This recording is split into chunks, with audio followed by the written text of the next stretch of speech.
All right, welcome to this episode of Market Shares. I'm your host, Tony Blodgett, and today I have the great honor of interviewing really the person I've worked with the longest in the mortgage industry. So Rob Hallum is here. He is one of our branch managers, but also a good friend of mine and someone I have spent almost all of my 25-year career working alongside this guy. So Rob, welcome to Market Shares. Well, glad to be here, Tony. And yeah, I can't believe how time flies.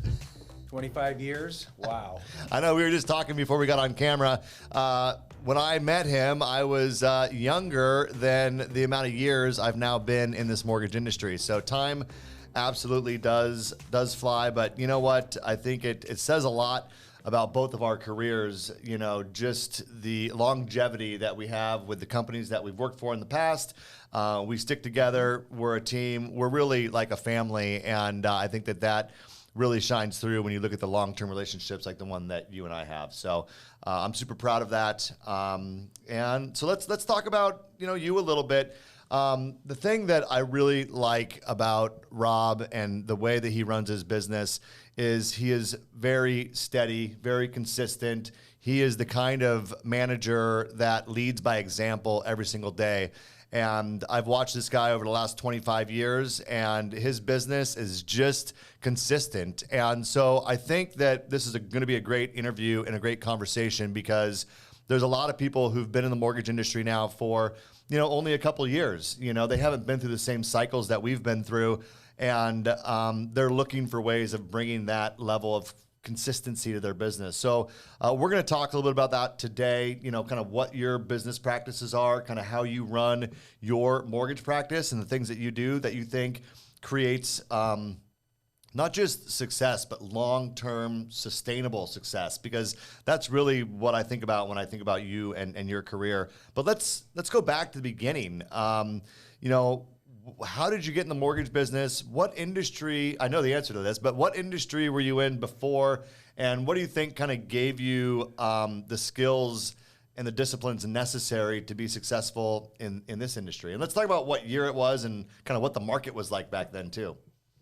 Well, hey, many of your calendars don't go back this far, but back in the 80s, I graduated from the University of Washington, and the hot thing at that time was to be selling copiers and office equipment. So that career involved a tenacious amount of cold calling every day, meeting people, organizing your canvassing of different areas, and just getting beat up continuously.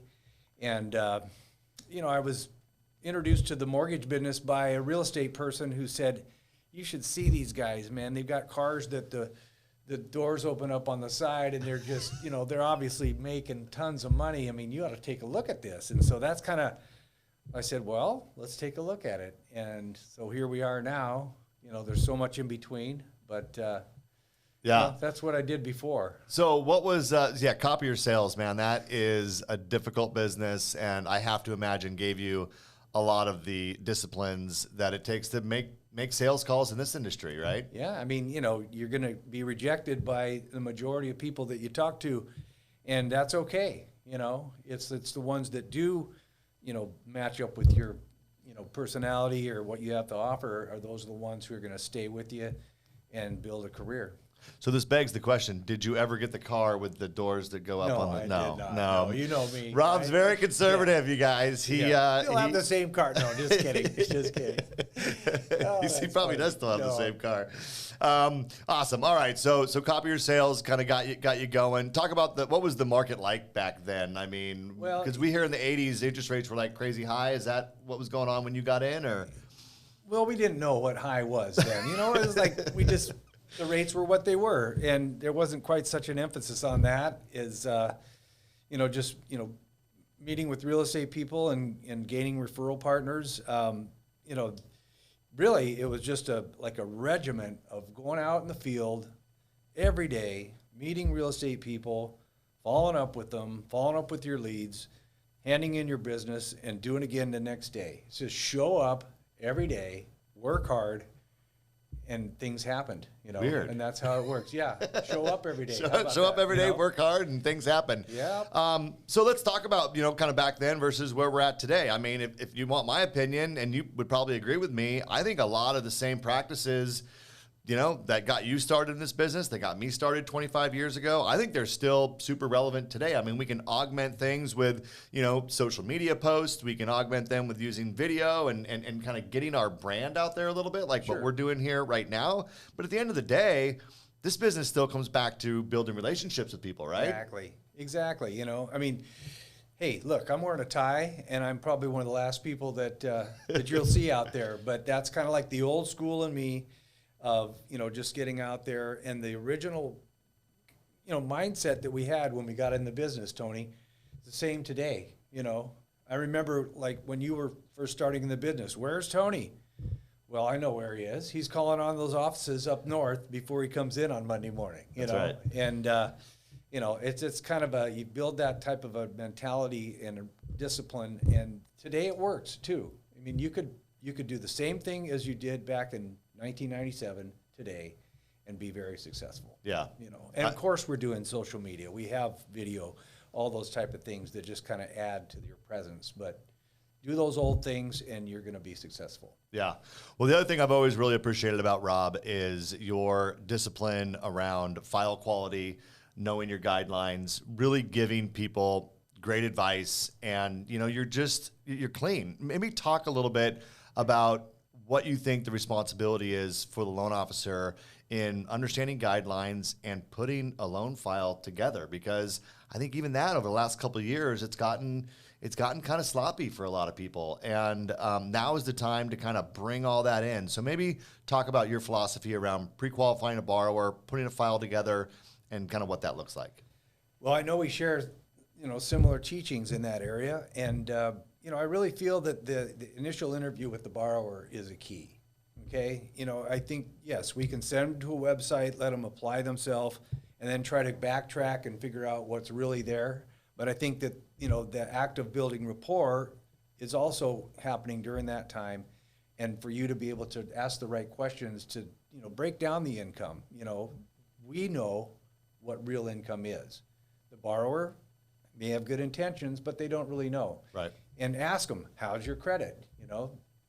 Frankly, they're going to answer that, and you'll know if you immediately need to run credit, or if, we can kind of put together the rest of the package first, go back to the credit. But it's just, that initial interview is the key, and then putting together the file in accordance with that is going to make a good file. So yeah, let's talk about that initial conversation, because I think you hit on what I think is one of the most important aspects of any interaction between a loan officer and the client. During times that we've seen in the last couple of years when it's so busy, and I like to use the term order takers, we all kind of became order takers, because you literally have so many clients that need to refinance or restructure their mortgage with rates being so low. It's really just how quick can I get through this?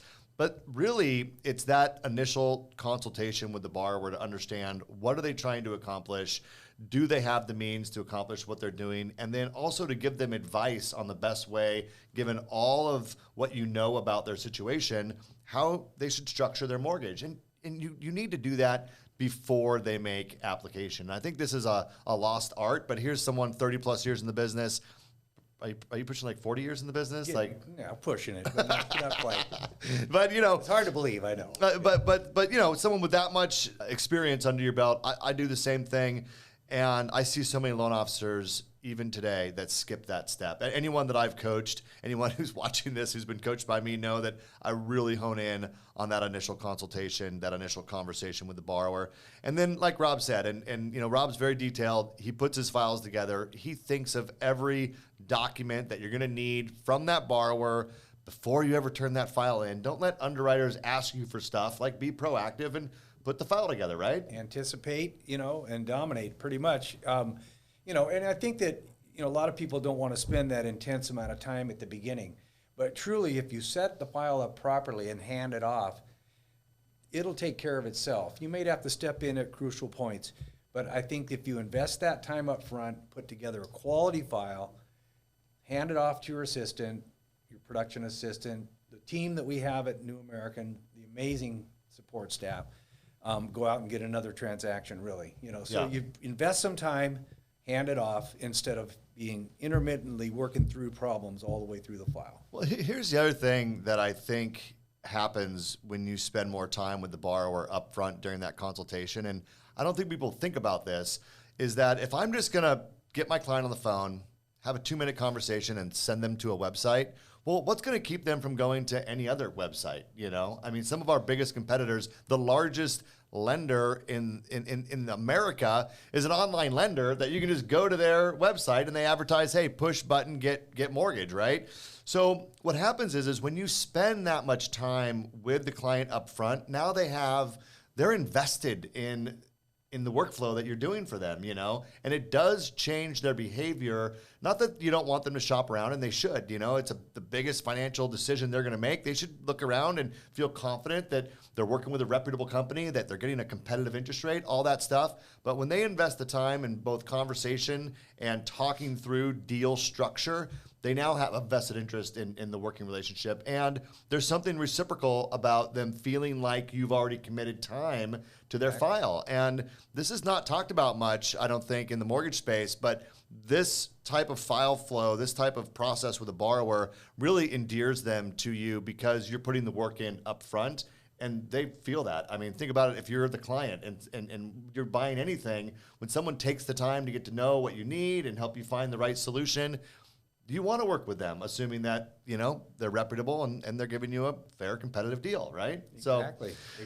Get them to laugh, talk about their family, talk about some of those things that are more close to the heart while you're also, evaluating their approval and their ability to get a loan, and it really makes a big difference than just sending them to a website, start putting your information here. Yeah.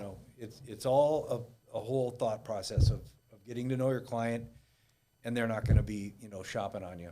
Yeah, definitely.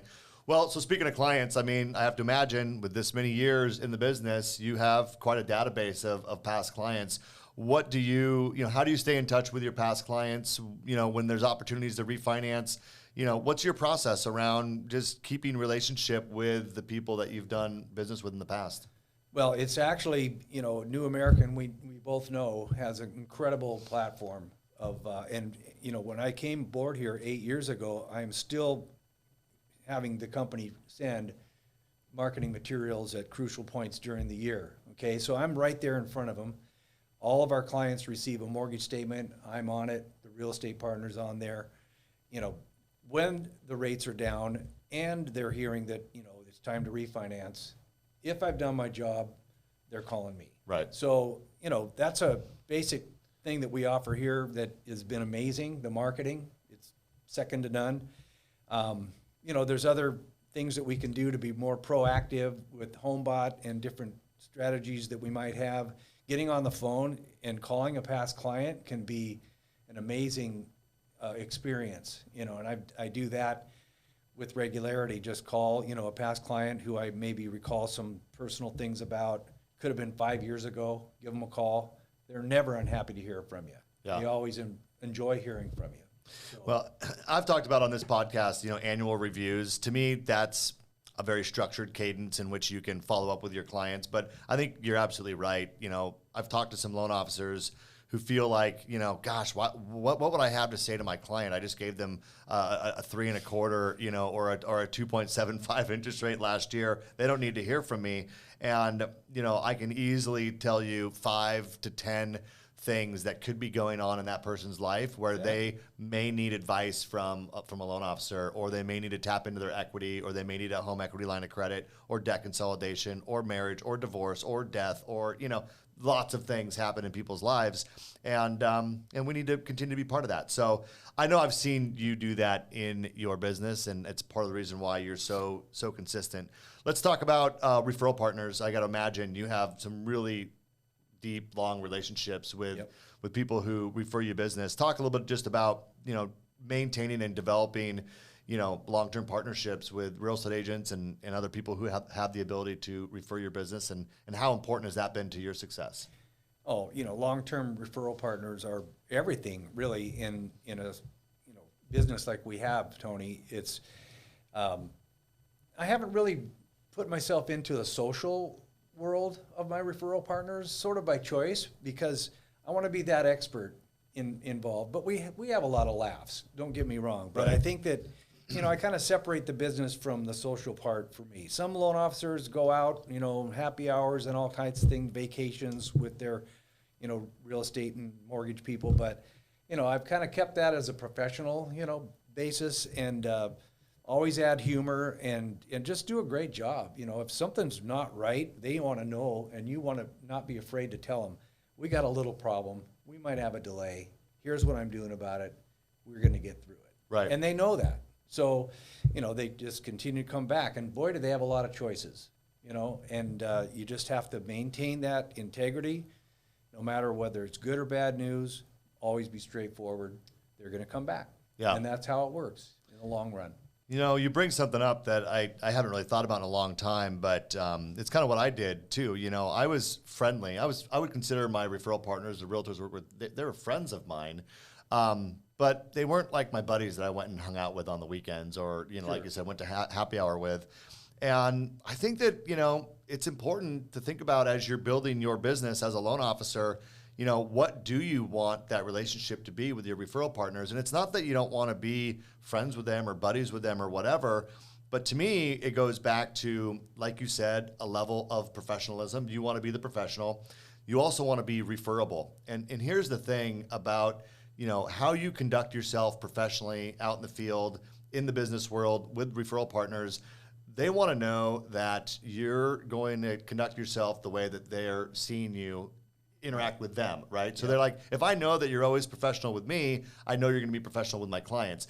Now, if I cross that line and I go out to happy hour with them and I have a few drinks and then I'm telling some jokes because I'm super comfortable, all of a sudden they go, I wonder which version of Rob is going to show up in front of my client that I refer them to. Is it going to be, the guy, the happy-go-lucky guy that's telling these maybe off-color jokes or polarizing type stuff? So to me, it comes back to this level of referability. And I'm glad you touched on that, because I think this is where some loan officers do cross the line, or at least they haven't really clarified in their mind what they want the relationship to be with the referral partners. And they think that quickly going to the friendship side first is the most important. And they may really like you when they get to know you as a personal friend, but they may not be as likely to refer you because they want to know what you're going to look like, how you're going to act, how you're going to show up when you meet with their client. And it's an important distinction. So I'm glad you touched on that, and maybe take your own inventory of how you interact with your referral partners and what you want that to look like, especially if you're a newer loan officer and you're building your reputation in the marketplace. Awesome. Well, a couple other questions I'd like to just touch on is, what is something that you kind of have learned over the years that you wish you would have learned sooner, about this business? Well, I think early in my career, I thought that, because I knew so many real estate people socially, that I was just going to walk into that office and dominate. Right. Okay? But the thing is that they know you're not experienced. They know that you were a copier salesman the month before. So, I focused a lot on trying to build those relationships with people I already knew who knew I was not seasoned in the business. So I think that, knowing to just go meet new people, to them, you're not a new guy in the business. You present yourself as a professional. So that's something that I think when you're new in the business, don't try to rely on, the friendships and the people you already know, but go out and meet new people. That kind of could have jump-started my career even quicker when I first got into it. It's a really good point. It's along the same lines of what we just talked about. And I've had this conversation with someone on this episode or on this podcast before about this, which is that, we think that the fastest way is to go to people who know us, but they also know you from your past Right. life, and they don't know you as a loan officer. They don't think of you that way. Even friends and family, you think, oh, I'll call on all my friends and family. A lot of people tell you to do this. Like I would definitely build a database of friends, family, people that know, associates, and market to those people. But as far as, going out and getting business, that realtor that has been a family friend for years, isn't just going to use you because their you know. commission's on the line, you know? I mean, that's the bottom line. It's that, you know, you're a business partner first. Yeah. You're going to deliver that commission. Well, I totally agree. Well, let's bring it up to the current day. It's a challenging market right now. There's no doubt about it. Anyone watching this, you know, we're right in the throes of, you know, just a shifting market. We went from record mortgage production in 2020 and 2021. And now, you know, rates are up. Things have kind of shifted a little bit. So from your perspective, what are the biggest challenges that you see in today's market? And then how are you working to overcome those? Well, I think it's just, you know, getting yourself, if you've allowed yourself to be an order taker over the last 2 years, you know, you've hopefully already shifted your paradigm towards being, you know, the old school, being in touch with your realtors, making new friends in the business to replace those who've either retired or gone elsewhere, and just really focus on those relationships, making sure the ones you have are strong, touching base with those people, meeting new people, and it's, you know, take every transaction as an opportunity to build things to where, you know, they were before. And Tony, sometimes we have a year where you got to work twice as hard and make half the money. Right. But you know what? Those years are still better than any other years you're going to have in most businesses. So Right. the way I look at it, sometimes you got to roll your sleeves up and work your ass off, and other times you can coast. But you don't get to coast unless you know, Have done the work. paddle hard. Remember? Exactly. So yeah, Exactly. It's paddle hard time right now. It is definitely, yeah. We rode the wave in. We rode the wave. We got some good carving in, and now we're paddling back out to catch the next wave. It is a lot of work right now, and you said it best. I think that, you know, there's going to be times where you're working twice as hard for half the money. That's kind of this market, but you know what? It's markets like this where you will, out of necessity, you will forge new relationships that will last you a long time.